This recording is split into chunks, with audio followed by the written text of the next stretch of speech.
عادات مختلف ہوتی ہیں، شعور اور احساس بھی مختلف ہوتا ہے۔ یہی وجہ ہے کہ ایک باخبر انسان دوسرے کی رائے کو سنتا ہے، اسے اپنی نگاہ سے دیکھتا ہے، اپنے دماغ سے سوچتا ہے، اپنے دل سے سمجھتا ہے، پھر حال، مستقبل اور انجام کو پیش نظر رکھتا ہے اور اس پر اپنا نظریہ قائم کرتا ہے۔ ہمارا مذہب بھی ہمیں رواداری، درگزر، تحمل، برداشت اور امن و سلامتی کا درس دیتا ہے۔ مگر ہم آج کل آپس میں شیر و شکر ہونے کی بجائے آپس میں ہی دستوں گریباں نظر آتے ہیں۔ ہم ہیں کہ اختلافات کو برداشت کرنے کے لیے تیار ہی نہیں ہوتے، اور مباحثے کے جو آداب ہیں ان کو تو بالکل ہی ہم نہ بھول ہی چکے ہیں۔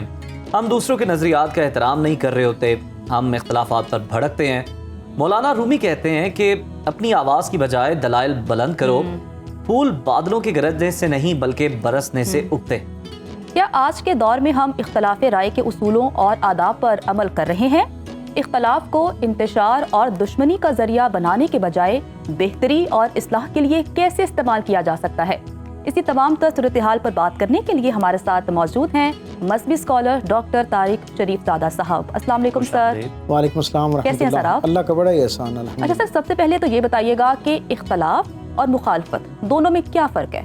اس میں ربی محمد کریم علیہ الصلوۃ والتسلیم، سب سے پہلے تو یاداوری کا شکریہ، اور آج کا عنوان اس حوالے سے بڑا اہم ہے کہ اگر معاشرے میں بنیادی طور پر اس کی تہذیب آ جائے تو یہ ہی حقیقی معنوں میں کسی معاشرے کی تربیت یافتہ ہونے، ترقی یافتہ ہونے یا غیر ترقی یافتہ ہونے کا انڈیکیٹر ہوتا ہے۔ یعنی کسی بھی معاشرے کے اندر جب اپنے مزاج سے ہٹ کر کسی بات کو جس انداز میں قبول کیا جاتا ہے، اس سے کسی معاشرے کے بالغ ہونے کا اندازہ لگایا جاتا ہے۔ اور یہ نہ یہی معاملہ جو معاشروں کی معیار کے حوالے سے ایک بنتا ہے، اسی طرح شخصیات کو بھی جب ہم دیکھتے ہیں تو میں سمجھتا ہوں کہ کسی شخصیت کی میچورٹی کا ایک بہت بنیادی انڈیکیٹر یہ ہوا کرتا ہے کہ اس کے سامنے جب اس کے مزاج سے ہٹ کے بات ہو، اس پر اس کا ریئیکشن یا اس کا رد عمل جو ہے وہ کس انداز کا ہوا کرتا ہے۔ دین رحمت جہاں پر بہت سارے اور خوبصورتیوں کے ساتھ ہماری زندگی کو جو ہے وہ اس کے معیار کو بہتر بنانے کے لیے ہمیں ہدایت عطا کرتا ہے، وہیں پر اس عنوان کے حوالے سے احترام اختلاف کے حوالے سے احترام اختلاف، اپنی رائے سے مختلف رائے رکھنے والے آدمی کی رائے کا بھی احترام کرنا اور اس شخصیت کا بھی احترام برقرار رکھنا، اس کی تربیت رسول اللہ صلی اللہ علیہ وسلم کے مزاج سے ہم تک پہنچتی ہے۔ ہم دیکھتے ہیں کہ کائنات میں سب سے کامل ترین بات آپ کے اور میرے کریم رسول صلی اللہ علیہ وسلم کے پاس تھی۔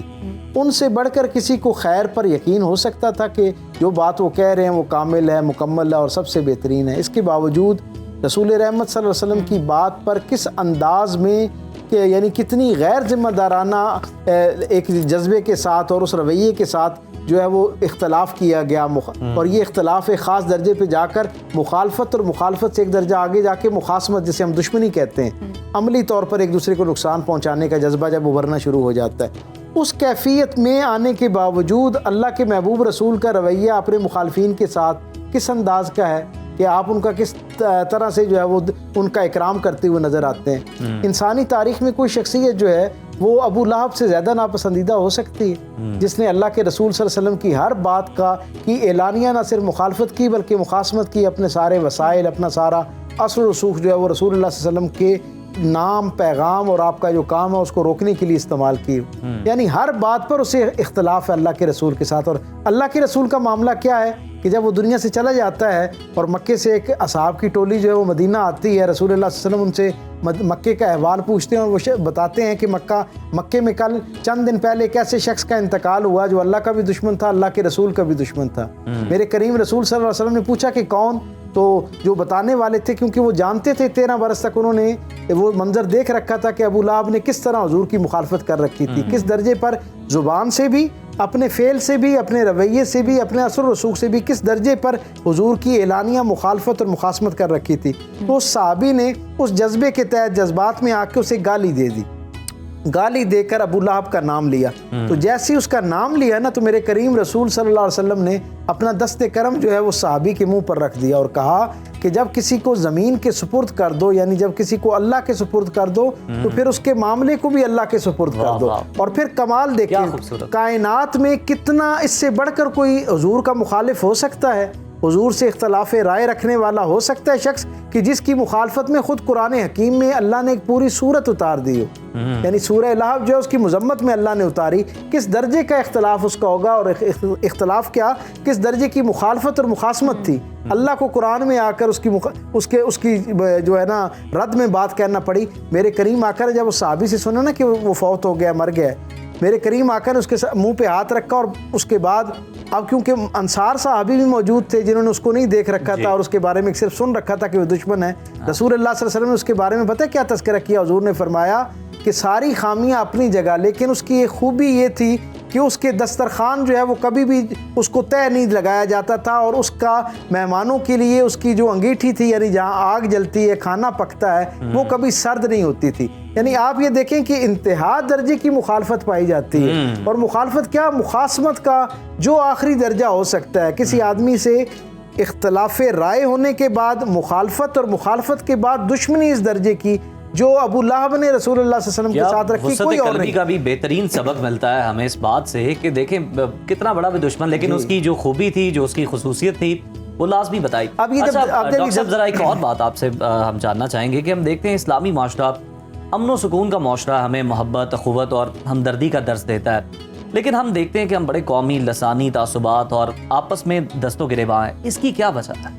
میں حیران ہوتا ہوں ان لوگوں پر جو مختلف تعصبات کی ذیل میں کسی تنگ نظری کا شکار ہوتے ہیں اور پھر ایک نعرہ بلند کر کے لوگوں کو اپنا ہم خیال بنا لیتے ہیں، یعنی بجائے محبت پر اکٹھا کرنے کے میں کہتا ہوں لاتعداد نعرے ہیں، صبائیت کے نعرے ہیں، پتہ نہیں کون کون سے۔ اب آپ یہ دیکھیے کہ اللہ کے رسول صلی اللہ علیہ وسلم تو ہمیں یہ بتا رہے ہیں کہ یہ ساری جو خلق ہے نا، یہ اللہ کا ایک کنبہ ہے، اور اس کا کیا مطلب ہے؟ اس کا مطلب یہ ہے کہ جب آپ کسی کنبے کے کسی ایک فرد کے ساتھ دشمنی کرنا شروع کرتے ہیں تو وہ جو کنبے کا سربراہ ہوتا ہے اس کے لیے کبھی بھی اس کے ساتھ آپ کے تعلقات جو ہے نا ان کو بہتر کرنے کا ذریعہ نہیں بنتا، بلکہ وہ آپ کے اور اس قبیلے کے سربراہ کے درمیان تعلقات کو خراب کرنے کا ذریعہ بنتا ہے۔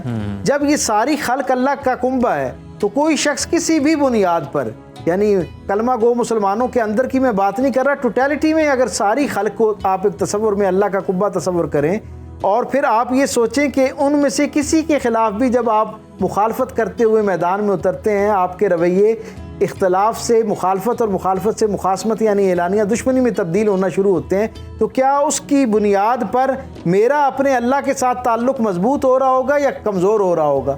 یقیناً اس سے ہم تک یہ پیغام پہنچتا ہے کہ جیسے رسول اللہ صلی اللہ علیہ وسلم نے اور ہماری تاریخ ہمیں یہ بتاتی ہے کہ مسلمان معاشروں کے اندر اس اعلیٰ درجے کی قبولیت پائی جاتی ہے، اس اعلیٰ درجے کا احترام اختلاف پایا جاتا ہے، اور پھر احترام اختلاف کے بعد یہ مت دیکھا جائے کہ آپ ان دو آراء میں سے کس رائے کی طرف ہیں اور کون رائے رکھتا ہے، یعنی خالص علمی بات کو، نظریاتی بات کو نظریے کی بنیاد تک رکھا جائے، اور جو انسانی معاشرت کا تقاضا ہے دو انسانوں کے درمیان ایک تعلق کے ذیل میں، اس معاشرے کا جو تقاضا ہے اسے اپنے انداز میں پورا کیا جائے۔ اللہ کے محبوب، ہم سب مختلف انسان ہیں، ہم سب کے مزاج مختلف ہوتے ہیں، ہمیں ہر انسان کی رائے صحیح نہیں لگ رہی ہوتی، تو صحیح طریقہ کیا ہے کہ کسی سے آپ اختلاف کر سکیں؟ وہ بہترین طریقہ کیا ہے؟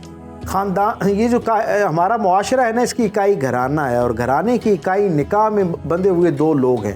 میں یہ سمجھتا ہوں جس طرح رسول اللہ صلی اللہ علیہ وسلم نے ان دو لوگوں کے درمیان رشتے کی نزاکتوں پر ہدایت نامہ جاری کیا ہے نا، یہ پورے معاشرے کے لیے ہدایت نامہ ہے۔ اس میں اللہ کے محبوب نے کیا کہا کہ جب آپ کو اپنے زوج سے، شوہر کو بیوی سے یا بیوی کو شوہر سے کسی بات پر دکھ پہنچے، اختلاف پہنچے، اس کے ذہن میں اس کے بارے میں کوئی انقباض یعنی گھٹن آنا شروع ہو، تو وہ اس کی خوبیوں کی طرف توجہ کرنا شروع کرے۔ جب وہ اس کی خوبیوں پر توجہ کرنا شروع کرے گا تو وہ جو خامی ہے، وہ جو اختلاف ہے، جو بات آپ کے اس کے درمیان ایک گیپ کریٹ کر رہی ہے، وہ خود بخود درمیان میں سے زائل ہو جائے گی، اور آپ اس کا بنیادی احترام جو ہے وہ بحال ہو جائے گا آپ کے دل میں۔ میں سمجھتا ہوں معاشروں کو بھی اسی بنیاد پر ایک دوسرے کے ساتھ، افراد خانہ کو بھی اسی بنیاد پر اور افراد معاشرہ کو بھی اسی بنیاد پر آپس میں تعلق رکھنا چاہیے۔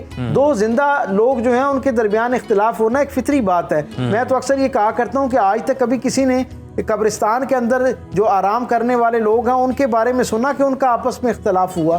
یقیناً زندہ لوگ ہی رائے رکھتے ہیں، زندہ لوگ ہی اپنی رائے پر رجوع کرتے ہیں، زندہ لوگ ہی رائے سے اختلاف کا جو دم بھرتے ہیں۔ سو ہمیں اپنے اپنے انداز میں اپنے آپ کو ایک دوسرے کے لیے گنجائش پیدا کرتے ہوئے جو ہے وہ کرنا چاہیے۔ دلائل آپ کے بلند ہونے چاہیے تاکہ آپ اگلے انسان کو کنونس کر سکیں۔ ڈاکٹر صاحب بہت شکریہ وقت دینے کے لیے، بہت اچھا لگا اور بہت اچھی آپ باتیں کرتے ہیں۔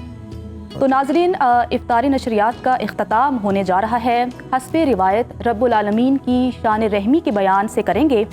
میرے ہاتھ میں ایک کتاب آپ دیکھ رہے ہیں جس کا عنوان ہے میرا رب میرا دوست، جس کا ایک ایک لفظ اور ہر سطر اللہ کریم کی شان بندہ نوازی کا منہ بولتا ثبوت ہے. جی ہاں، یہ کتاب ہے میرا رب میرا دوست، جس میں میجر جنرل ریٹائرڈ محمد عارف بڑائچ لکھتے ہیں کہ میں اپنی چشم وجدان سے ابتدائے آفرینش کو دیکھوں تو یوں لگتا ہے کہ رب کریم کے سامنے یہ کائنات دم بخود، دست بستہ اور ہماتن گوش ہے.